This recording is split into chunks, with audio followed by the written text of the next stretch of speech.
अभी हम आपको जो कहानी बताने जा रहे हैं, जिसे सुनने के बाद आपको ऐसा लगेगा कि हमें अभी कुछ एक्शन लेना चाहिए, हमारे टाइम की वैल्यू क्या है और हमें अभी इस टाइम को बचाना है और लाइफ में कुछ बड़ा करना है, इसलिए हमें फ्यूचर प्लानिंग करनी जरूरी है।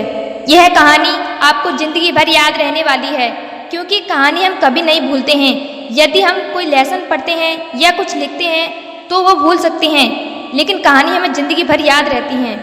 यह कहानी है एक ऐसे राज्य की जहाँ पर हर 5 साल में हर राजा को चेंज किया जाता था। जब भी एक राजा के 5 साल कंप्लीट हो जाते तो उसको भेज दिया जाता था एक ऐसे जंगल के अंदर जहाँ पर खाने के लिए कुछ नहीं होता, जहाँ पर जंगली जानवर होते थे। तो चलिए अब इसे शुरू करते हैं। जब एक राजा के 5 साल कंप्लीट होने ही वाले हैं तो उस राजा को नए कपड़े पहनाए जाते हैं और उस राजा को हाथी पर बिठाया जाता है और उसको भेज दिया जाता है वैसे जंगल के अंदर जहाँ पर उसके पास खाने के लिए कुछ भी नहीं है, जहाँ पर वह अपना गुजारा भी नहीं कर सकता और किसी दिन वो भूखे मर जाएगा या तो कोई जानवर उसे अपना शिकार बना लेगा।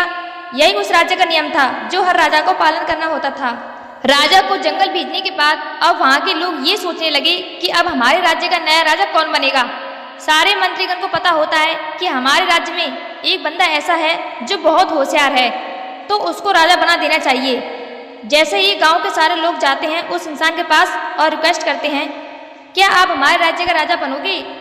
तो वह बंदा मना कर देता है, क्योंकि उसको सारी बातें बताई जाती हैं कि जब आपके 5 साल कंप्लीट हो जाएंगे तो आपको ऐसी जगह भेज दिया जाएगा जहाँ पर जीवन नहीं है, सिर्फ जंगल ही जंगल है।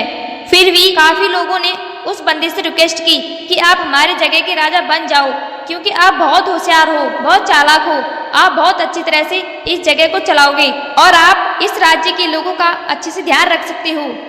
सबके रिक्वेस्ट करने के बाद उस बंदे ने एक्सेप्ट कर लिया और बोला, मैं आपके राज्य का राजा बनने के लिए तैयार हूँ और मैं इस बात को भी एग्री करता हूँ कि 5 साल के बाद मैं ऐसी जगह भेज दिया जाऊंगा जहाँ पर कोई भी जीवन नहीं है। जैसे ही वो इंसान राजा बन जाता है तो वो अपने राज्यकाल के 3 दिन के बाद ही राजा अपने महामंत्री को बोलता है कि वह कौन सी जगह है जहाँ पर 5 साल कंप्लीट होने के बाद पुराने राजा को भेज दिया जाता है। राजा अपने मंत्री के साथ उस जंगल के अंदर विजिट करता है और देखता है कि वहाँ पर बहुत से राजाओं की बॉडी पड़ी है, मतलब बहुत से राजाओं की लाशें पड़ी हुई हैं और वो जंगल इतना ज्यादा घना होता है कि जिसके वजह से अलग अलग तरह के जानवर उस जंगल में मौजूद होते हैं। जंगल से वापस आने के बाद राजा उस जंगल के बारे में बहुत सोचता है और प्लानिंग करता है। राजा ने 5 साल में बहुत ही गजब की प्लानिंग की। यहीं से आपको सीखना है और जीवन में फॉलो भी करना है। यहाँ पर ऐसा क्या सीखने को है, तो चलिए आपको आगे बताते हैं। जब राजा जंगल में जाकर देखता है कि यह बहुत ही ज्यादा घना जंगल है और यहाँ पर बहुत जानवर हैं, तो उसको देखने के बाद राजा प्लानिंग करते हैं कि मुझे इसके लिए कुछ करना होगा और मुझे 5 साल बाद इस जगह पर तो कतई नहीं आना है। अगर आ गया तो मेरी मौत निश्चित है। इसके बाद राजा अपना दिमाग चलाता है। राजा ने पहले ही साल में उस जंगल के सारे पेड़ कटवा दिए और वहाँ के जितने भी खतरनाक जानवर थे उन सबको दूर दूसरे जंगल में भिजवा देता है। राजा ने दूसरे साल में उस पर और काम किया, उसको और थोड़ा सा ऐसा बनाया कि वहाँ जंगल ना लगे। तीसरे साल में उस जगह पर एग्रीकल्चर का काम करवाया गया। चौथे साल में वहाँ पर काफी सारी बिल्डिंग बनने लगी, वहाँ पर कॉम्प्लेक्स बनने लगी, वहाँ पर लोगों ने घर बनाना शुरू कर दिया, वहाँ पर रोड वगैरह बननी शुरू हो गई और काफी हद तक वो जंगल बहुत ही अच्छा हो गया। राजा ने अपने 5 साल के राज्यकाल में उस घने जंगल पर बहुत ही काम किया और उस जगह पर लोगों के लिए आने जाने के लिए रोड और रहने का पूरा इंतजाम कर दिया। और इधर राजा ने अपने 5 साल के शासन के दौरान अपनी सेविंग भी कर ली ताकि वो पैसे को अपने फ्यूचर में खर्च कर सके। ये सारी प्लानिंग राज्य को अच्छे से चलाते हुए कर ली। जैसे ही राजा के 5 साल कंप्लीट होने वाले होते हैं तो वह अपने राज्य के लोगों को बुलाता है कि अब मेरे 5 साल कंप्लीट हो गए हैं, तो आप सब हमें उस जगह पर भेज दीजिए जहाँ बाकी के राजा को भेज दिया जाता है। उस राजा को नए कपड़े पहनाए गए, उसको गुड बाय कहने के लिए हाथी पर बिठाया जाता है और उसे उस जंगल में ले जाने के लिए तैयार कर दिया जाता है। लेकिन बाकी लोगों ने देखा कि ये क्या, राजा तो हंस रहे हैं और बहुत ही खुश नजर आ रहे हैं और बहुत ही एक्साइटेड भी हैं उस जगह पर जाने के लिए। लेकिन हर बार जब भी 5 साल कंप्लीट होता था तो राजा रोता हुआ जाता था, लेकिन ये राजा तो हंसता हुआ जा रहा है। ये सब देखकर लोगों ने पूछा कि आप हंस क्यों रहे हो? तब राजा बोलते हैं कि जब आप दुनिया में आते हो तो दुनिया सारी हंसती है और आप रोते हो, मतलब आपके जन्म के समय। लेकिन इस जन्म में कुछ ऐसा कर जाओ कि यह पूरी दुनिया रोए और आप हंसते हुए जाओ। ठीक उसी तरह उस राजा ने ऐसा ही किया। अपनी जिंदगी को ऐसा बना लिया था कि वो उस जगह पर हंसता हुआ जा रहा था। वो राजा बोलता है कि आपने देखा होगा जितने भी राजा आए वो अपने आप में खो जाते थे लग्जरीज चीजें पहनने में, मजे करने में, लेकिन वह भूल जाते थे कि उनको 5 साल के बाद ऐसी जगह पर भेजा जाएगा जहाँ पर उनको मरना पड़ेगा।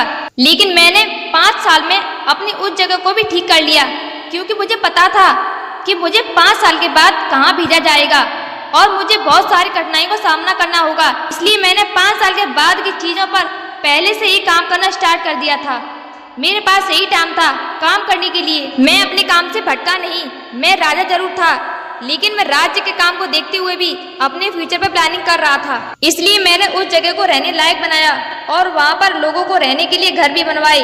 मैंने कुछ पैसे भी सेविंग की और उस पैसे को लेकर मैं उस जगह पर खुशी खुशी जा रहा हूँ। दोस्तों, ये कहानी हमें बहुत कुछ सिखाती है।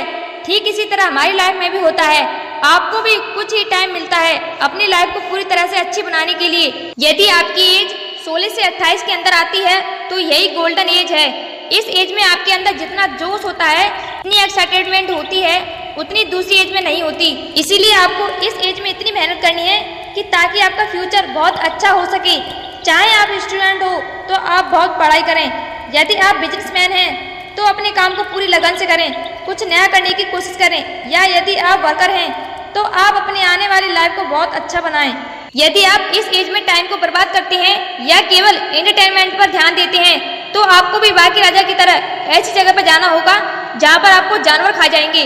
कहने का मतलब आपको गरीबी में जाना होगा और आपको गरीबी खा जाएगी। लेकिन आप चतुर राजा की तरह सोचते हैं तो जो लास्ट में राजा आया था और उसकी तरह आप अपने फ्यूचर की प्लानिंग करते हैं तो आप अपनी लाइफ को बेहतर बना सकते हैं। ठीक उसी तरह जिस तरह उस राजा ने पहले ही उस जंगल को कटवाकर उस जगह पर जनजीवन बसा दिया। आप आज ही सोचें कि क्या आप अपनी लाइफ की प्लानिंग कर रहे हैं या नहीं। दोस्तों, अगर आप हमारी बातों से सहमत हो तो उस वीडियो को शेयर करने के माध्यम से लोगों को बताइए कि इस दुनिया में कुछ भी पाना नामुमकिन नहीं है और अपनी बड़ी सोच और लक्ष्य के साथ आगे बढ़ते रहिए।